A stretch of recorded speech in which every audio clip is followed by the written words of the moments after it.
l'histoire la plus terrifiante sur le McDonald's. Voici le sujet de notre nouvelle vidéo. Alors, mon ref, enfin voilà, il est pas là aujourd'hui.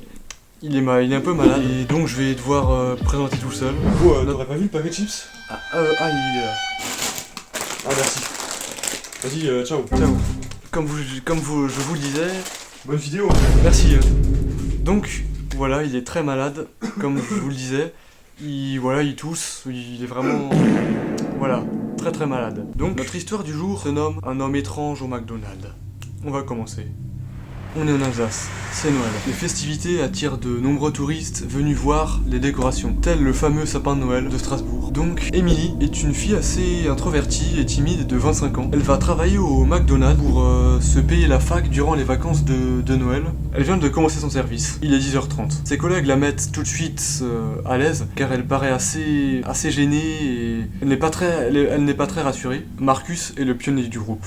Il a 30 ans. Il travaille au McDo depuis environ 10 ans. Il est drôle et charismatique et Émilie l'aime bien, voilà. Je vous en dis pas plus. Il tient la tête à son chef. Son chef n'est pas très commode. En effet, il n'aime pas trop les nouveaux. Donc, il prend en grippe Émilie assez vite. Émilie se met à rire en voyant un pauvre mec gringalet déguisé en Père Noël assis au fond du bar, une bouteille de bière à la main. Mais le truc étrange, c'est que cet homme déguisé en Père Noël est en train de la fixer. Et il la fixe d'un air très étrange. Les collègues d'Émilie ont l'air de l'éviter, d'éviter de servir cet homme et de passer près de lui. Marcus échange des regards insistants avec Émilie. Il a l'air de vouloir la prévenir de cet homme, qui a l'air très mystérieux. Marcus, le pionnier des serveurs, fit signe à Émilie de la suivre, d'un signe de la main comme ça.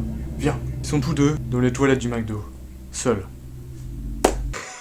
Marcus la prévient du danger. D'après lui, cet homme viendra tous les jours. Marcus n'en dit pas plus. Mais il lui dit juste qu'il ne faut pas l'approcher. Il ne faut pas approcher l'homme déguisé en Père Noël. Il raconte même qu'un de ses collègues aurait enfreint la règle du groupe des serveurs du McDo, aurait approché le Père Noël et ne serait jamais revenu. Donc, voilà, il faut pas l'approcher, c'est tout, c'est la règle. 22h. Émilie rentre chez elle. Elle n'arrête pas de repenser à ce que Marcus lui a dit au McDo, à cet homme étrange déguisé en Père Noël. Marcus l'appelle le Dark Santa. Et oui, le Dark Santa. Ça fait un peu flipper. Émilie est une fan de la littérature. Elle essaye d'écrire un livre depuis l'âge de ses 16 ans. Elle est vraiment passionnée par ça. Et je crois qu'elle a trouvé une source d'inspiration. Le Dark Santa. Elle va tenter d'écrire un livre sur le Dark Santa, l'homme déguisé en Père Noël, qui vient tous les jours au McDonald's. Pour elle, c'est une grande source d'inspiration. Elle va tenter une chose qu'elle regrettera plus tard. Le lendemain, Émilie retourne au McDo. Elle revoit Marcus qui est toujours aussi blagueur et charismatique que les jours précédents. Émilie lui parle de son projet de livre. Marcus est très intrigué. Il pense qu'elle devrait stopper son projet. Il l'avertit une fois de plus du danger de l'homme. Il ne faut pas le sous-estimer. D'ailleurs, le gars déguisé en Père Noël revient, se met à sa place habituelle et ne consomme rien, comme à son habitude. Il continue de fixer la fille. Le soir, Émilie écrit. Elle n'arrête pas d'écrire, chaque soir. Elle trouve une inspiration énorme en son personnage intriguant qu'est le Dark Santa. Elle retourne au McDo, le sourire aux lèvres, ayant hâte de discuter avec Marcus et ses collègues charismatiques. Émilie a la surprise de ne pas voir Marcus.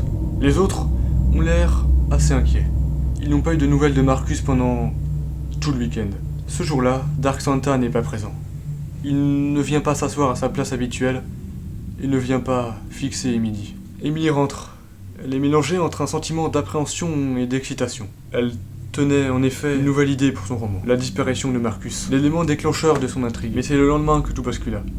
Elle revient au McDo, attend avec inquiétude l'arrivée étrange de Dark Santa dans le restaurant. Émilie s'approche de lui sous les réprobateurs de ses collègues. L'homme tend un parchemin de sa main frêle et tremblante. Il lui souffle quelques mots à l'oreille. J'ai la fin de ton histoire. Ne l'ouvre pas avant ce soir. Voici les mots que dit Dark Santa à Émilie, au fond du bar. Elle est très intriguée. Le soir même, après son service, elle s'attable à son bureau pour ouvrir le parchemin offert par l'homme. Elle lit les mots écrits par Dark Santa avec terreur. L'homme mystérieux fournit l'explication de la disparition de Marcus, et puis, comme il l'a dit, la fin de son histoire, la fin de son roman. Dark Santa dit à Émilie qu'il a une idée pour la fin de son roman. C'est étrange. Donc comment il peut savoir qu'elle écrit un roman? Est-ce qu'il l'espionne? Peut-être. Elle lit les derniers mots du parchemin de Dark Santa, horrifiée. Elle comprend qu'elle a un lien dans la fin tragique de l'histoire inventée par Dark Santa, et que l'homme déguisé en Père Noël, Dark Santa, sait où elle habite. Elle tente de se rassurer, c'est peut-être qu'une méchante blague, peut-être que c'est un prank de ses collègues. Elle va fermer les rideaux de son appartement avant de se coucher, et elle découvre une vision d'horreur. en bas de chez elle. Dark Santa, oui, Dark Santa, se trouve en bas de chez elle, la fixant, un sourire machiavélique aux lèvres et un couteau à la main. Comme il l'avait indiqué dans son parchemin. Pour lui, c'est la fin de l'histoire, la fin du roman d'Emily. La légende raconte que les policiers, une fois arrivés sur les lieux, ne découvrirent rien, à part un appartement sans dessus-dessous, les vitres cassées, les meubles renversés, du sang sur le parquet. Les policiers découvrirent le parchemin écrit par Dark Santa. Ils furent tellement choqués qu'ils ne le révélèrent pas aux journaux et à la population. Leur chef les en a interdits. On raconte que Dark Santa continue de se rendre au McDo, guettant sa prochaine proie. Voilà, c'est la fin de cette histoire du jour. J'espère que vous avez apprécié. Et j'espère que mon ref va se rétablir bientôt parce que on a besoin de lui pour la prochaine histoire. Sans lui, voilà, il y a moins un mood, c'est moins rigolo, c'est moins drôle. Mais à bientôt les gars.